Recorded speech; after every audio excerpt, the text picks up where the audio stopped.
இன்றைக்கு உலக மக்கள் மத்தியிலே இஸ்லாத்திற்கு ஒரு தவறான வடிவம் கொடுக்கப்பட்டிருப்பதை நம்ம காண்கிறோம்.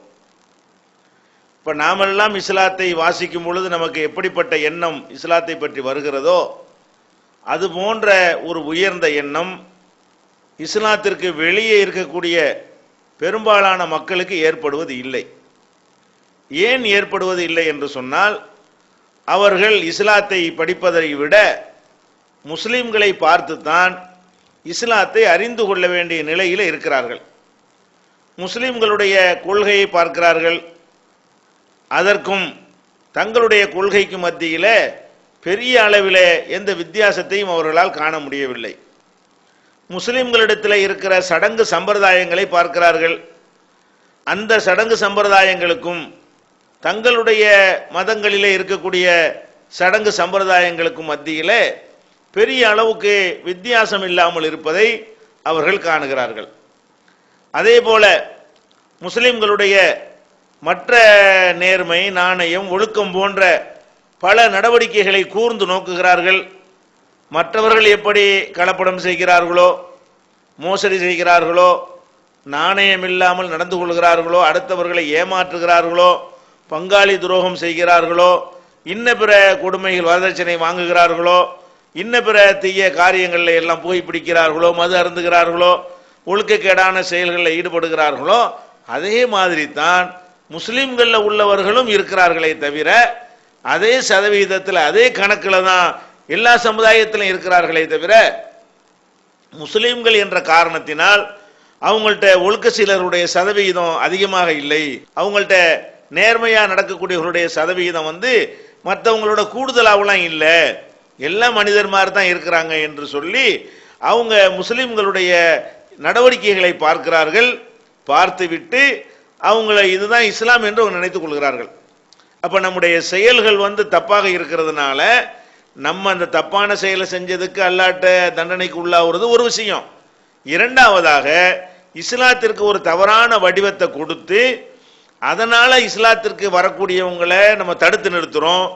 இஸ்லாத்தில் நேசிக்கக்கூடிய மக்களை வெறுப்படைய செய்கிறோம். அதனால இஸ்லாத்திலிருந்து அவர்கள் அந்நியப்பட்டு போகிறார்களே, அந்த பாவத்தையும் சேர்த்து சுமப்பதற்கு நம்முடைய நம்பிக்கைகள், நம்முடைய வணக்க வழிபாடுகள், நம்முடைய நடவடிக்கைகள் எல்லாம் என்னவா இருக்கிறது, காரணமாக அமைந்திருக்கிறது என்பதை நம்ம இன்றைக்கு பார்க்கிறோம்.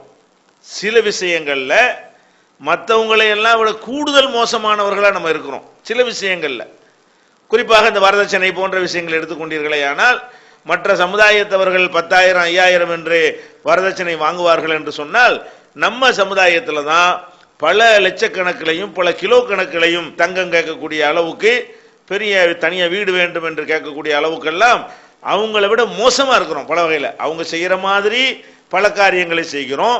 சில காரியங்களில், சில தீய காரியங்களில் அவங்க நம்மளோட போட்டி போட முடியாத அளவுக்கு நம்ம எங்கேயோ ஃபாஸ்ட்டாக போய் கொண்டிருக்கிறோம்.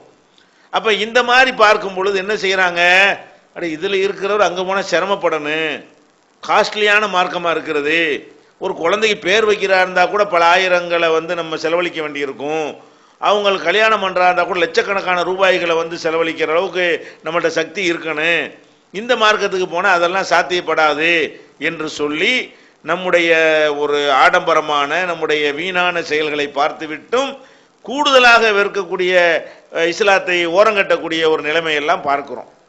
அப்போ இந்த நிலை மாறணும் என்று சொன்னால் குர்ஆன் ஹதீஸ் அடிப்படையிலான மார்க்கம் என்னென்று தெரிந்து நம்மிடத்தில் இருக்கிற அந்த தவறான காரியங்களை நம்ம நீக்கிட்டோம் என்று சொன்னால் தன்னால் மக்கள் வருவாங்க. புஸ்தகத்தெல்லாம் படிக்க தேவையில்லை, நம்மளை பார்ப்பாங்க, நம்முடைய நடவடிக்கைகளை பார்ப்பார்கள். அதுவே அந்த மக்களை இஸ்லாத்தின்பால் கொண்டு சேர்த்து விடும் என்ற ஒரு அடிப்படையில் தான் இந்த கேள்வி பதிலுடைய நிகழ்ச்சிக்கு நம்ம ஏற்பாடு செய்திருக்கிறோம். அப்போ இதில் எதெல்லாம் குர்ஆன் ஹதீஸ் அடிப்படையில் உங்களுக்கு ஆதாரத்தோடு சொல்லப்படுகிறதோ அதை ஏற்றுக்கொண்டு, எதெல்லாம் நம்முடைய அப்பன்பாட்டன் முப்பாட்டன்மார்கள் வழியாக நமக்கு கிடைத்ததோ, எதெல்லாம் இஸ்லாத்திற்கு ஒரு தவறான சித்திரத்தை மக்கள் மத்தியில் ஏற்படுத்தியதோ அதையெல்லாம் நம்ம களை எடுக்கக்கூடியவர்களாக மாறினால் அது இஸ்லாத்திற்கு செய்கிற ஒரு பெரிய தொண்டாக, சேவையாக இருக்கும் என்பதை நீங்கள் மனதிலே கொண்டு உங்களுடைய கேள்விகளை நீங்கள் கேட்க வேண்டும். அடுத்து நீங்கள் பார்க்கலாம், நபிகள் நாயகம் ஸல்லல்லாஹு அலைஹி வஸல்லம் அவங்க உருவாக்கின அந்த சமுதாயத்திற்கு வந்து அரபு மொழி மட்டும்தான் தெரியும், எந்த பாஷையும் அவங்களுக்கு தெரியாது. அப்போ உலகத்தினுடைய நாலா பகுதிகளுக்கும் அவர்கள் புறப்பட்டு சென்றார்கள். அந்த மக்களுடைய பிரச்சாரத்தை கேட்டுவிட்டு இஸ்லாத்துல கூட்டம் கூட்டமாக யாரும் நுழையலை. ஏன்? அவங்களுக்கு எந்த பகுதிகளுக்கு போகிறார்களோ அந்த பகுதியில் உள்ள மக்கள் பேசுகிற மொழி போன அரபுகளுக்கு, நபிகள் நாயகம் ஸல்லல்லாஹு அலைஹி வஸல்லமுடைய தோழர்களுக்கும் அவர்களுக்கு அடுத்து வந்த மக்களுக்கு தெரியாது. அப்ப அவங்களை எதை வச்சு இஸ்லாத்தின்பால் ஈர்க்கப்பட்டாங்க? அந்த மக்கள் இவங்களை நடவடிக்கையை தான் பார்த்தாங்க. உலக நாடுகளுக்கெல்லாம் போன சஹாபாக்கள், தாபியின்கள், அதற்கடுத்து வந்த மக்கள் எல்லாம் ஒவ்வொரு பகுதிகளுக்காக சென்று இஸ்லாத்தை போய் பெரிய பயான் பண்ணி எல்லாம் அந்த மக்களுக்கு சொல்லல, முஸ்லிமா வாழ்ந்து காட்டினார்கள். ஒரிஜினல் முஸ்லிமாக வாழ்ந்து காட்டினார்கள்.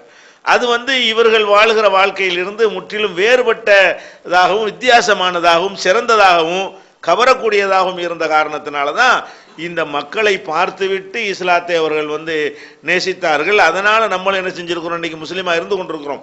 நம்முடைய அப்பன் பாட்டன் முப்பாட்டன்மார்கள் வந்து அந்த மாதிரி வந்து நேசிச்சு இஸ்லாத்தை ஏற்றுக்கொண்ட காரணத்தினால தான் நம்ம இன்னைக்கு பரம்பரை முஸ்லீம் என்று சொல்லி கொண்டிருக்கிறோம். அதுல இடையில் நுழைந்த அந்த சரக்குகளை எல்லாம் களை எடுக்க வேண்டுமானால் இது போன்ற ஆதாரபூர்வமான குர்ஆன் ஹதீஸ் அடிப்படையில் உள்ள வினாவிடை சொல்லக்கூடிய நிகழ்ச்சிகள் நம்ம அதிகமாக பங்கேற்க வேண்டும். அதில் சொல்லக்கூடிய ஆதாரத்தின் அடிப்படையிலான செய்திகளை வந்து கேட்டு நாலேஜை வளர்த்துக் கொள்வதற்காக இல்லாமல் நடைமுறைப்படுத்துவதற்காக இருக்க வேண்டும். நம்ம எதை கேட்குறோமோ அது குர்ஆனில் இருக்குன்னு அமுல்படுத்தி விட வேண்டும். நபி வழியில் இருக்குது என்றால் அமுல்படுத்தி விட வேண்டும்.